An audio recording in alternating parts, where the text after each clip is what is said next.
साल 1984 जहां दूसरे बच्चे वीडियो गेम्स खेला करते थे, वहीं एक 12 साल का लड़का कोडिंग करके खुद का वीडियो गेम बना रहा था। ये एक जीनियस था, दूसरों से अलग था और इसीलिए कोई इसका दोस्त नहीं था और इसे बुरी तरह बुली किया जाता था। लेकिन इसके बावजूद इसने हिम्मत नहीं हारी।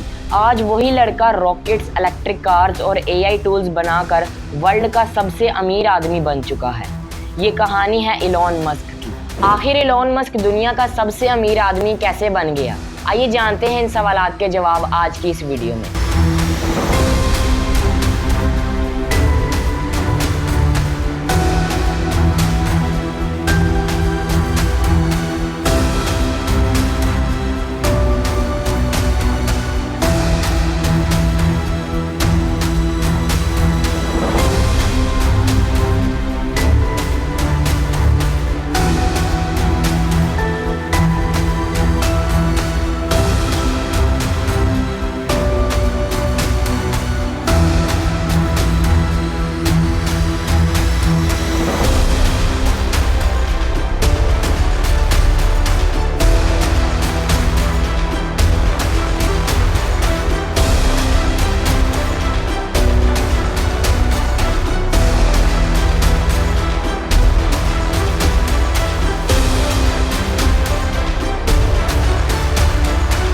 बिस्मिल्लाहिर्रहमानिर्रहीम, अस्सलाम वालेकुम दोस्तों, मेरा नाम है वैस रियाज और आप मेरा यूट्यूब चैनल देख रहे हैं यूनिवर्सल टॉक। 1971 में साउथ अफ्रीका के प्रेटोरिया शहर में इलॉन मस्क की पैदाइश होती है। इनके फादर एक मैकेनिकल इंजीनियर थे और मदर एक मॉडल और डाइटिशियन थी। बचपन में इलॉन को एक प्रॉब्लम थी, वो कई बार ट्रांस की सिचुएशन में चले जाते थे, जिस दौरान इनके आसपास कुछ भी हो रहा हो इन्हें भनक तक नहीं लगती थी।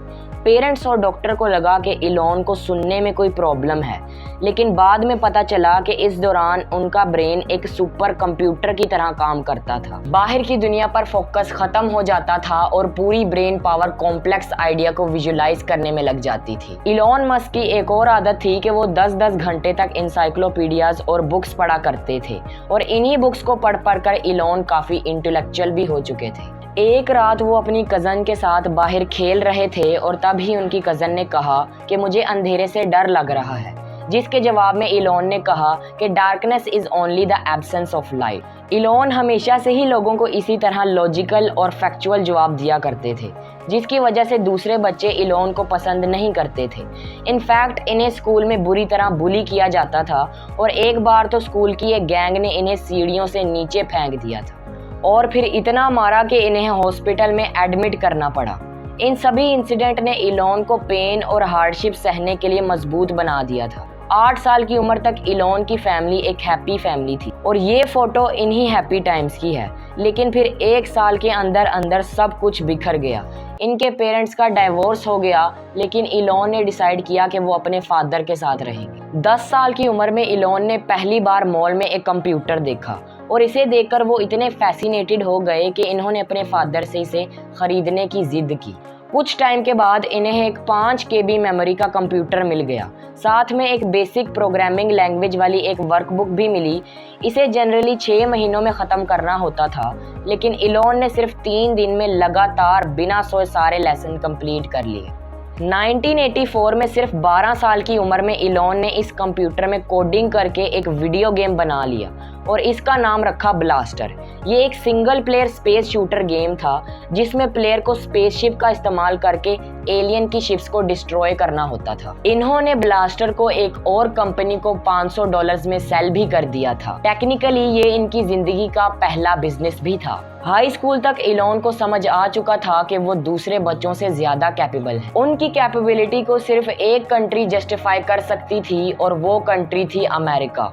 लेकिन इससे पहले इन्होंने कनाडा जाने का सोचा, क्योंकि इलॉन की मदर एक कैनेडियन सिटीजन थी और वहां के लॉ के अकॉर्डिंग वो अपनी सिटीजनशिप को अपने बच्चों को ट्रांसफर कर सकती थी। इसी तरह से 17 साल की उम्र में इलॉन कनाडा के लिए निकल पड़ते हैं। कनाडा में वो अपने एक कजन के साथ रहने लगे और छोटे मोटे काम करने लगे। 1989 में उनकी मदर और भाई किम्बल भी कनाडा आ गए। इसी दौरान इलॉन ने क्वींस यूनिवर्सिटी में एडमिशन भी ले लिया और फिर 2 साल के अंदर अंदर इन्होंने यूनिवर्सिटी ऑफ पेंसुला में ट्रांसफर भी ले लिया और फाइनली इनकी एंट्री अमेरिका में हो गई। 1995 में इलॉन और उसके भाई किम्बल ने अपना स्टार्टअप शुरू करने का फैसला किया। इस वक्त इंटरनेट कॉमन लोगों तक पहुंचना शुरू हो गया था, लेकिन इसके बाद भी लोकल बिजनेसेस या स्टोर को ढूंढने के लिए लोगों को शहर की पेपर डायरेक्टरीज यूज करनी पड़ती थी, जिसमें बेसिकली शहर के सारे बिजनेसेस की डिटेल लिखी होती थी। साथ में स्टोर की लोकेशन तक पहुंचने के लिए भी फिजिकल मैप या लोगों से डायरेक्शन पूछनी पड़ती थी। इसे देखते हुए इलॉन के दिमाग में एक आइडिया आता है कि क्यों ना लोगों के लिए ऑनलाइन लिस्टिंग बनाई जाए, एक ऐसी वेबसाइट जिस पर शहर के सारे बिजनेसेस लिस्टेड होंगे। इलॉन और किम्बल ने एक छोटा सा अपार्टमेंट लेकर इस आइडिया पर काम करना शुरू कर दिया। इन्होंने अपने स्टार्टअप का नाम रखा Zip2। इलॉन सारा दिन कोडिंग करते और किम्बल शॉप ओनर के पास जाकर इन्हें Zip2 पर ऐड होने के लिए कन्विंस करते थे। एक साल में Zip2 ग्रो हुआ और कस्टमर्स तेजी से आने लगे। बाद में Zip2 ने दूसरी कंपनीज के लिए सॉफ्टवेयर बनाने का काम भी शुरू कर दिया था। Zip2 को पहले 3 मिलियन और फिर 50 मिलियन की फंडिंग भी मिल गई। 1998 में इंटरनेट अपनी पीक पर था और बड़ी कंपनीज अच्छे स्टार्टअप को एक्वायर करना चाहती थी, तो इसीलिए कॉम्पैक्ट ने Zip2 को $307 मिलियन में एक्वायर कर लिया था। इलॉन को अपने शेयर के बदले में मिले $22 मिलियन और इसी तरह 27 साल के इलॉन मस्क एक मल्टी मिलियनेयर बन गए थे। इलॉन चाहते तो वो इन पैसों के साथ रिटायर हो सकते थे, लेकिन Zip2 की सक्सेस इनके आने वाले फ्यूचर की 1% भी नहीं थी। कॉलेज के दौरान इंटर्नशिप करते हुए उन्हें रियलाइज हुआ कि बैंकिंग इंडस्ट्री काफी स्लो और ओल्ड फैशन है, तो इलॉन मस्क पूरी बैंकिंग इंडस्ट्री को डिसरप्ट करना चाहते थे। वो चाहते थे कि बैंक की हर चीज जैसे payments, investments, loan, saving accounts, ये सारी चीज़ों को पूरी तरह ऑनलाइन ले जाना, और वो भी बिना किसी फिजिकल ब्रांचेस के। इस विजन के साथ इन्होंने $12 मिलियन इन्वेस्ट किए और 1999 में इन्होंने शुरू किया X.com। लेकिन यहाँ एक प्रॉब्लम थी कि इस वक्त लोग ऑनलाइन शॉपिंग भी नहीं करते थे, तो ऑनलाइन बैंकिंग बहुत दूर की बात।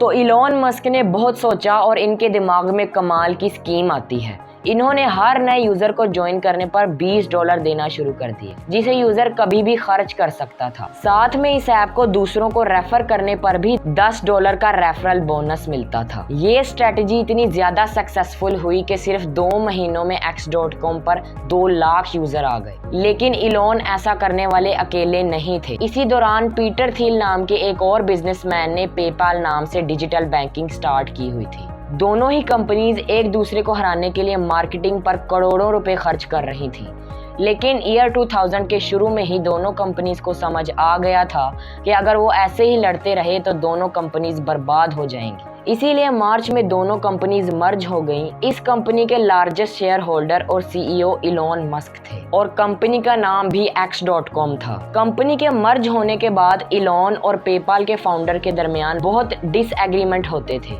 जहां इलॉन कंपनी का नाम X.com चाहते थे, वहीं कंपनी के फाउंडर और कस्टमर्स पेपाल नाम प्रेफर कर रहे थे। इलॉन अपने एम्प्लॉयज को बहुत बुरी तरह ट्रीट करते थे।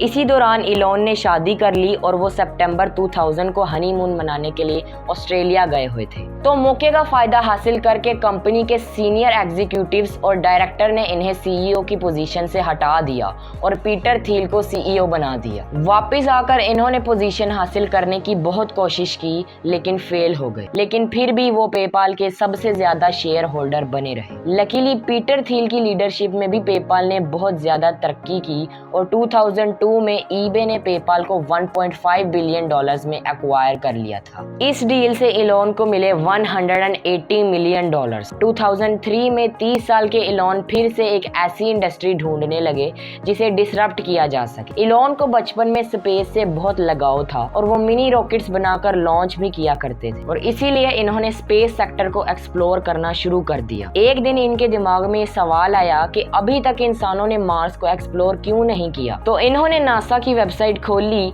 तो इन्हें कहीं भी मार्स को एक्सप्लोर करने का प्रोग्राम नजर नहीं आया, और इसी मोमेंट इन्होंने डिसाइड किया कि उनका अगला प्रोग्राम है मार्स को एक्सप्लोर करना।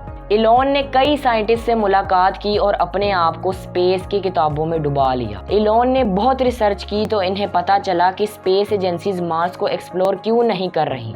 तो इन्हें पता चला कि स्पेस एजेंसीज की असल प्रॉब्लम ये नहीं थी कि कोई भी मार्स को एक्सप्लोर करना नहीं चाहता, बल्कि ये थी कि ऐसा करने के लिए उनके पास अफोर्डेबल रॉकेट्स ही नहीं थे और इसीलिए वो स्पेस इंडस्ट्री को बदल कर रख देने वाले थे। और इसी तरह स्टार्ट हुई स्पेस एक्स। इलॉन ने जून 2002 में एक बहुत बड़ा वेयर हाउस खरीदा और इसमें रॉकेट की मैन्युफैक्चरिंग शुरू कर दी। इलॉन का विजन था कि दुनिया की सबसे ज्यादा सस्ती और सबसे ज्यादा तेज रॉकेट बनाने वाली कंपनी बनना। इसी के साथ इलॉन ने डिक्लेयर किया कि स्पेसएक्स के पहले रॉकेट का नाम होगा फैल्कन 1। इस वक्त दूसरी कंपनी 600 kg के पेलोड को लोअर अर्थ ऑर्बिट में भेजने के लिए $70 मिलियन चार्ज करती थी। वहीं इलॉन का प्रॉमिस था कि वो सेम पेलोड को सिर्फ $7 मिलियन में भेज देंगे। फाइनली 2006 को फैल्कन 1 उड़ने के लिए तैयार था। काउंटडाउन खत्म हुआ और रॉकेट जमीन से उठने लगा और पूरी टीम खुशी से झूम उठी। लेकिन तब ही 25 सेकंड के बाद एक डिजास्टर हो गया। छोटे से फ्यूल लीकेज की वजह से इंजन में आग लग गई। फैल्कन 1 ने कंट्रोल खो दिया और क्रैश कर गया। इलॉन पहले तो उदास हुए, लेकिन इन्होंने बिना वक्त जाया किए दूसरे अटेम्प्ट की तैयारी शुरू कर दी। ठीक 1 साल के बाद फैल्कन 1 का सेकंड अटेम्प्ट किया जाता है। इस बार लॉन्च के 3 मिनट गुजर गए थे और सब कुछ ठीक लग रहा था। फर्स्ट स्टेज का सेपरेशन परफेक्टली हुआ, लेकिन फिर सेकंड स्टेज का इंजन टाइम से पहले ही बंद हो गया, जिसकी वजह से फैल्कन 1 आसमान में स्पिन होने लगा और फिर क्रैश हो गया। इलॉन काफी दुखी थे, लेकिन इन्हें पता था कि वो सक्सेस के काफी करीब हैं और इसीलिए इन्होंने तीसरे लॉन्च की तैयारी शुरू कर दी। अगस्त 2008 में फैल्कन 1 का तीसरा अटेम्प्ट लॉन्च होता है, लेकिन इस बार भी सक्सेस हाथ नहीं लगती। एक माइनर एरर की वजह से फैल्कन 1 आसमान में ही एक्सप्लोड हो जाता है। इस रॉकेट के साथ इलॉन के $100 मिलियन भी जल चुके थे। स्पेसएक्स के पास सिर्फ एक लॉन्च के पैसे बचे थे। अगर नेक्स्ट अटेम्प्ट सक्सेसफुल नहीं होगा तो स्पेसएक्स हमेशा के लिए खत्म हो जाएगा। एक तरफ स्पेसएक्स कंपनी स्ट्रगल कर रही थी, तो वहीं इलॉन की एक और कंपनी भी थी जो बर्बादी के कगार पर थी, और वो थी टेस्ला। जब इलॉन स्पेस इंडस्ट्री के अंदर एंट्री ले रहे थे, तो इसी वक्त वो ऑटोमोबाइल इंडस्ट्री को भी एनालाइज कर रहे थे। इस वक्त और भी कंपनीज इलेक्ट्रिक कार्स बना रही थी, जैसे जनरल मोटर की EV1, लेकिन ये स्लो, एक्सपेंसिव और लो रेंज होने की वजह से ये गाड़ी भी फ्लॉप हो गई। इलॉन को समझ आ चुका था कि अगर इलेक्ट्रिक कार्स को सक्सेसफुल बनाना है तो स्पीड, रेंज, प्राइस और एस्पायरेशनल वैल्यू में इन्हें गैसोलीन कार्स से बेटर होना होगा। और इसी बिजनेस पर काम करने के लिए इन्हें एक बहुत अच्छा स्टार्टअप भी मिल गया था, और वो था टेस्ला मोटर्स। टेस्ला को मार्टिन और मार्क नाम के 2 इंजीनियर्स ने शुरू किया था। 2009 में इलॉन ने इस विजन को देखते हुए टेस्ला में $6.5 मिलियन इन्वेस्ट कर दिए और इसके लीड इन्वेस्टर बन गए। लेकिन इससे पहले वो कुछ करते, इससे पहले आ गया 2008 का ग्लोबल फाइनेंशियल क्राइसिस। स्पेसएक्स के अलावा इलॉन के पास जितने भी पैसे थे वो इसे ऑलरेडी टेस्ला में इन्वेस्ट कर चुके थे, और बाकी इन्वेस्टर्स ने और पैसे इन्वेस्ट करने से मना कर दिया था, जिसकी वजह से टेस्ला बैंकरप्सी के मुकाम पर थी। फाइनली दिसंबर 2008 में फैल्कन के चौथे लॉन्च का दिन आ गया।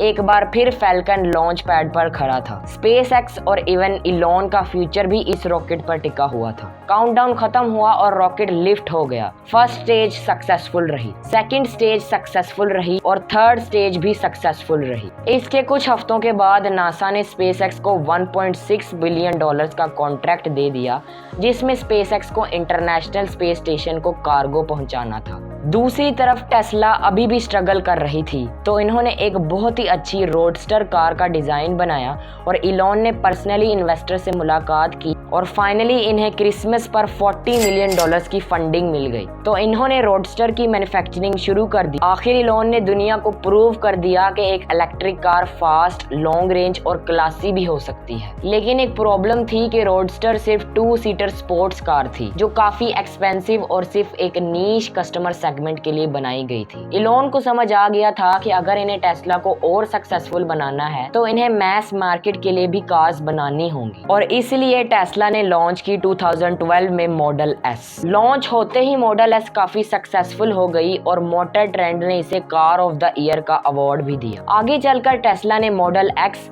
मॉडल 3 और मॉडल वाई लॉन्च की। दूसरी तरफ स्पेसएक्स ने फैल्कन 9 लॉन्च किया, जो फैल्कन 1 के मुकाबले में 50 गुना ज्यादा पेलोड स्पेस में ले जा सकता है। 2015 में इन्होंने रीयूजेबल रॉकेट्स भी बना लिए, जिससे हर लॉन्च के लिए नए रॉकेट्स बनाने की रिक्वायरमेंट खत्म हो गई। और आज इलॉन मस्क दुनिया के सबसे ज्यादा अमीर इंसान बन चुके हैं, जिनकी टोटल नेटवर्थ $500 बिलियन है। जैसा कि इलॉन मस्क कहते हैं, failure is an option here, if things are not failing you are not innovating enough. तो दोस्तों, ये थी इलॉन मस्क की इंस्पायरेशनल स्टोरी। अगर आपको इस वीडियो से कुछ सीखने को मिला हो तो इस वीडियो को लाइक जरूर करें।